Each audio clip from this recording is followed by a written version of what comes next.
നടപടി നേരിടേണ്ട ആളല്ലേ? എനിക്കിപ്പോ ക്രിമിനൽ പ്രൊസീജിയർ പ്രകാരം അത് ഗവൺമെന്റിന് തരുന്ന അഷുറൻസും സെക്യൂരിറ്റി ഒക്കെ അനുസരിച്ചിട്ട് എനിക്ക് എന്തെങ്കിലും ഒരു സ്റ്റെപ്പ് പോലും എനിക്ക് വെക്കണോ. കാരണം ഈ പോയിന്റ് ഓഫ് ലൈഫിൽ എനിക്ക് തിങ്ക് ചെയ്യാൻ 100,000 കാര്യങ്ങളുണ്ട്. അപ്പൊ അവിടെ എനിക്ക് പെട്ടെന്ന് ചാടിക്കേറി ഒരു ലീഗൽ അതിൽ ഇഷ്ടംപോലെ വിഷയങ്ങളില്ലേ ചേട്ടാ. നമുക്ക് പെട്ടെന്ന് ചാടി ഇറങ്ങാൻ പറ്റുന്ന കാര്യങ്ങളല്ല. നമുക്ക് അതിന് ഇൻവെസ്റ്റ് ചെയ്യാൻ സമയം വേണം, മാനസികമായ ഒരു സ്ട്രെങ്ത് വേണം. എനിക്ക് കരിയർ വളരെ ഇമ്പോർട്ടന്റ് ആണ്. അപ്പം ഞാൻ ഓടി നടക്കാണ് ഓരോ സ്ഥലത്തുനിന്ന്. അപ്പം എനിക്ക് അതിലേക്ക് കുറെ കോംപ്ലിക്കേഷൻസ് ഉള്ളത് കൊണ്ടാണ് ഞാൻ. പക്ഷെ എനിക്ക് ഒരു ഹോപ്പ് കൃത്യമായ രീതിയിൽ ബൈ ആക്ഷൻ എനിക്ക് തോന്നുകയാണെങ്കിൽ ചിലപ്പോൾ ഞാൻ ഇറങ്ങും. ഇപ്പൊ പറയാൻ പറ്റില്ല. അമ്മയുടെ ഭാരവാഹിത്വത്തിൽ അദ്ദേഹം രാജിവെച്ചുകൊണ്ട് മാത്രം പ്രശ്നങ്ങൾ തീരുന്നില്ല. നിങ്ങൾ ഈ പ്രശ്നത്തെ എങ്ങനെയായിരിക്കും തുടർന്ന് നേരിടുന്നത്? ഞാൻ അങ്ങനെ പ്രശ്നത്തിന് നേരിടാൻ വേണ്ടി ഒന്നും തയ്യാറായിട്ടില്ല.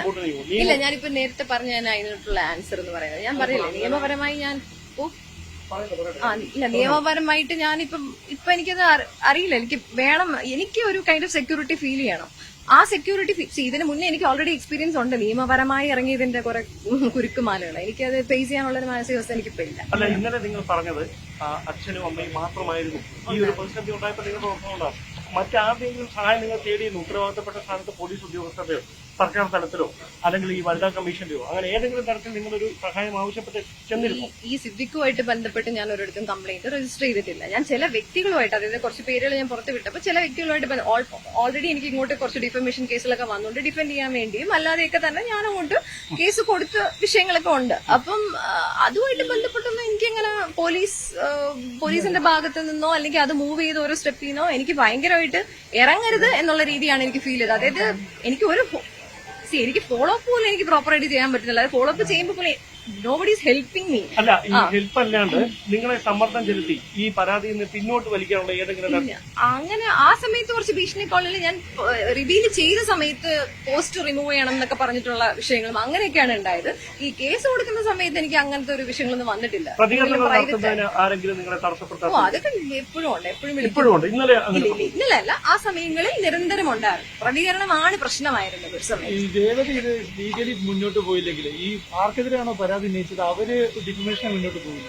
അവര് പോട്ടെ ഡിഫമേഷന്, ആരെങ്കിലും ഒരാൾ പോട്ടെ. ഞാൻ തന്നെ പോകണമെന്നല്ലോ. ഓപ്പോസിറ്റ് പാർട്ടി പോട്ടെ ഡിഫമേഷന്. സിദ്ദിഖിനെതിരെ ഗുരുതര ആരോപണമാണ് ഉന്നയിക്കുന്നത്. അദ്ദേഹം രാജിവെക്കാൻ വൈകിട്ട് അവർക്ക് പുറത്താക്കപ്പെട്ട ആളാണ്, അബ്ദുല്ലാണെന്ന് അടക്കം പറഞ്ഞിട്ടുണ്ട്. അപ്പോൾ ഈ രാജിയോട് കൂടി ഇത് അവസാനിക്കും? നിങ്ങൾ നിയമപരമായി നീങ്ങിയല്ലേ?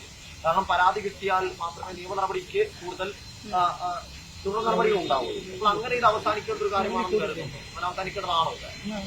ഇല്ല എന്ന് കരുതുമ്പോഴും നമുക്ക് കുറെ ഫാക്ടേഴ്സ് നോക്കാതിരിക്കാൻ പറ്റില്ലല്ലോ. കാര്യം ഇപ്പൊ ഇതൊക്കെ എല്ലാവരും പറയും, പക്ഷെ ഞാൻ മാത്രമേ ഉള്ളൂ. എനിക്ക് കാര്യങ്ങളും മറ്റു വിഷയങ്ങളും എനിക്ക് റൺ ചെയ്യണമെങ്കിൽ ഞാൻ എന്റെ മറ്റു ഫാക്ടേഴ്സ് ഒക്കെ നോക്കേണ്ടിയുണ്ട്. അപ്പൊ അവിടെ ഈ ലീഗൽ വിഷയങ്ങളും മറ്റുള്ള ഇതിലൊക്കെ ഞാൻ ഇറങ്ങാൻ തയ്യാറാണോ എന്നുള്ളത് എനിക്ക് തന്നെ ആലോചിക്കേണ്ട കേസും ഫാമിലിയായിട്ട് ഇൻവെസ്റ്റ് ചെയ്യേണ്ട കാര്യങ്ങളും ഒക്കെയാണ്. അപ്പം തീർച്ചയായിട്ടും ഇയാളെ പോലുള്ള ആളുകളൊക്കെ ശിക്ഷ അനുഭവിക്കണമെന്ന് ആഗ്രഹിക്കുന്നുണ്ട്. പക്ഷെ അതില് ഒരാൾ മാത്രമല്ല, അതിനൊരു മൾട്ടിപ്പിൾ അപ്രോച്ച് വേണം എന്നും കൂടെ ഞാൻ ആഗ്രഹിക്കുന്നുണ്ട്. അതൊരു ബഹുജനമായ അപ്രോച്ച് അതിന് വേണം. അതിൽ ഒരാൾ മാത്രമല്ല, അതിൽ കുറെ ഫാക്ടേഴ്സ് ഉള്ളത്. ആ ഫാക്ടേഴ്സ് ഒരുമിച്ച് വരുമ്പോഴേ ഈ പ്രോസസ്സ് കൃത്യമായി ഇംപ്ലിമെന്റ് ആവുള്ളൂ. അല്ല ഒരാൾ മാത്രം കൊണ്ടൊന്നും ചെയ്യാൻ പറ്റില്ല. നിയമ കമ്മീഷൻ ഒരുപാട് പേര് പരാതി കൊടുത്തിട്ടുണ്ട്. രേവതി നിയമ കമ്മീഷൻ മുമ്പ് പരാതി കൊടുത്തിട്ടുണ്ട്? ഇല്ല. അതിൽ വിശ്വാസം ഇല്ലാത്തതുകൊണ്ടാണോ? ഇല്ല, ആ സമയത്ത്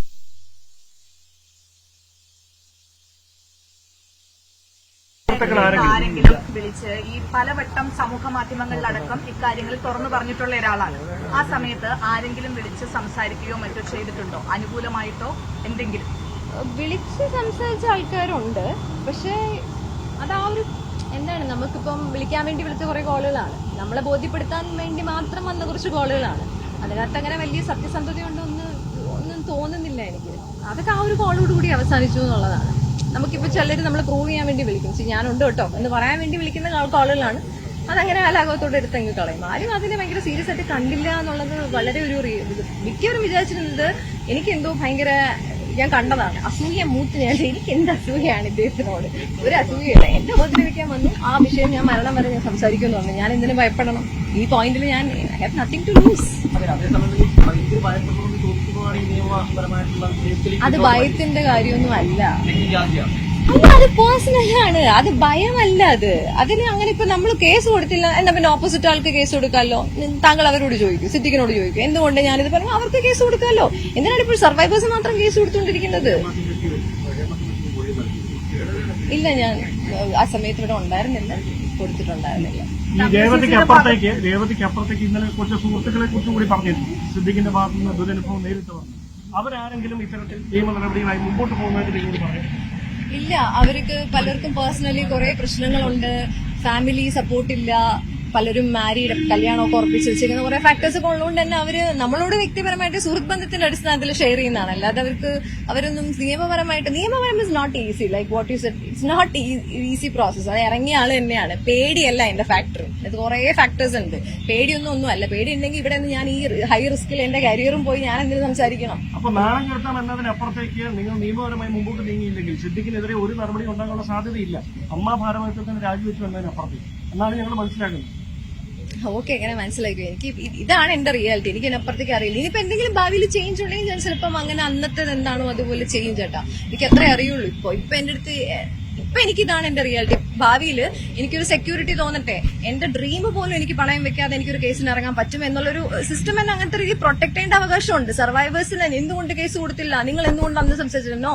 നിങ്ങൾ ഫസ്റ്റ് ഓഫ് ഓൾ നമുക്കൊരു അഷുറൻസ് തരൂ. നമ്മളെ ഇറക്കുമ്പോൾ മിനിമം ഒരു വനിതാ കമ്മീഷനിലെങ്കിലും പോകുമ്പോൾ ഒരു സർവൈവറിന് ഇതാണ് സംഭവിച്ചതെന്ന് പറയാൻ പറ്റണം. അവിടെ കയറി പോകുമ്പോഴത്തേനും യാതൊരു തരത്തിലുള്ള പ്രൈവസി പോലും ഇല്ല. പലപ്പോഴും വനിതാ കമ്മീഷനിലൊക്കെ കയറിപ്പോയി ഒരു തരത്തിലുള്ള പ്രൈവസി പോലും ഇല്ലാതെ നമ്മളെന്തോ തെറ്റ് ചെയ്ത പോലെ, നമ്മളെ വഴക്ക് പറയുന്ന പോലെ ടോണിലൊക്കെയാണ് അവിടെയുള്ള സ്ത്രീകളെ സംസാരിക്കുന്നത്. മനസ്സിലായോ? അപ്പം നമുക്കൊരു സെക്യൂരിറ്റിയും തരാതെ ഈ പറയുന്ന ആരെങ്കിലും കൂടെ കാണോ? ഞാനൊരു കേസിന് ഇറങ്ങിയ ആരും കൂടെ കാണൂല. എനിക്ക് ഞാൻ മാത്രമേ ഉണ്ടായിരിക്കുള്ളൂ. അപ്പം എനിക്ക് ആ സ്ട്രെങ്ത് ഉണ്ടോ, എനിക്ക് ആ മെന്റൽ ഇതുണ്ടോ, എനിക്ക് ആ ഒരു എൻവറോൺമെന്റ് ഉണ്ടോ എന്നുള്ള ഞാൻ ചെക്ക് ചെയ്തിട്ട് ഞാൻ തീരുമാനിക്കും. ഫസ്റ്റ് ആ പിന്തുണ ഇവിടെ ഉണ്ടോ എന്നുള്ളത് അറിയണം. അതിനുശേഷം ബാക്കി തീരുമാനം എന്റേതും എന്റെ ഫാമിലിയുടെ വളരെ പേഴ്സണലായി. ആദ്യ വെളിപ്പെടുത്തലിന്റെ സമയത്ത് ഉണ്ടായിരുന്ന ഒരു സാഹചര്യമല്ല ഇപ്പോൾ. കാരണം നിയമ കമ്മിറ്റി റിപ്പോർട്ട് വന്നു. അതിനുശേഷം മുഖ്യമന്ത്രിയും സംസ്ഥാനത്തെ പ്രധാനപ്പെട്ട മറ്റ് മന്ത്രിമാരും ഭരണ സംവിധാനങ്ങളും ഈ ഇരകൾക്കൊപ്പം അല്ലെങ്കിൽ ഇത്തരം പ്രശ്നങ്ങൾ നേരിട്ടവർക്കൊപ്പം ഉണ്ടാകുന്ന ഒരു ഉറപ്പ് നൽകിയിട്ടുണ്ട്. ആ ഒരു ഉറപ്പ് കൂടി ഈ ഘട്ടത്തിൽ പരിഗണിക്കേണ്ടത്. ഈ ഉറപ്പ് എന്ന് പറയുന്ന സാധനം നമുക്ക് ആക്ഷൻ ആയിട്ട് വന്നാൽ മാത്രമേ നമുക്ക് അത് ഇൻടേക്ക് ചെയ്യാൻ പറ്റുള്ളൂ. പണ്ട് പല ഉറപ്പിന്റെ ബേസിസിലും പല രീതിയിലും ഇറങ്ങി തിരിച്ചിട്ടുണ്ട്. ഉറപ്പൊക്കെ വാക്കിലല്ലാണ്ട് വേറെ ഒരിടത്തും കണ്ടിട്ടില്ല. നമുക്ക് കുറച്ചുകൂടെ ആക്ഷൻ ഓറിയന്റഡ് ആയിട്ട് കാണുമ്പോഴും ഇച്ചിരി സമയമുണ്ട് അതിന്. നമ്മള് പെട്ടെന്ന് നടക്കുന്ന ഒരു വിഷയമല്ലല്ലോ, നമുക്കൊരു രാത്രി കൊണ്ട് നടക്കുന്ന കാര്യമല്ല. ആ വിശ്വാസമൊക്കെ നമുക്ക് തരിക, ആക്ഷൻസിൽ തരട്ടെ. അപ്പം നമുക്ക് അതിനെ കുറിച്ചിട്ട് പേഴ്സണലി നോക്കാം.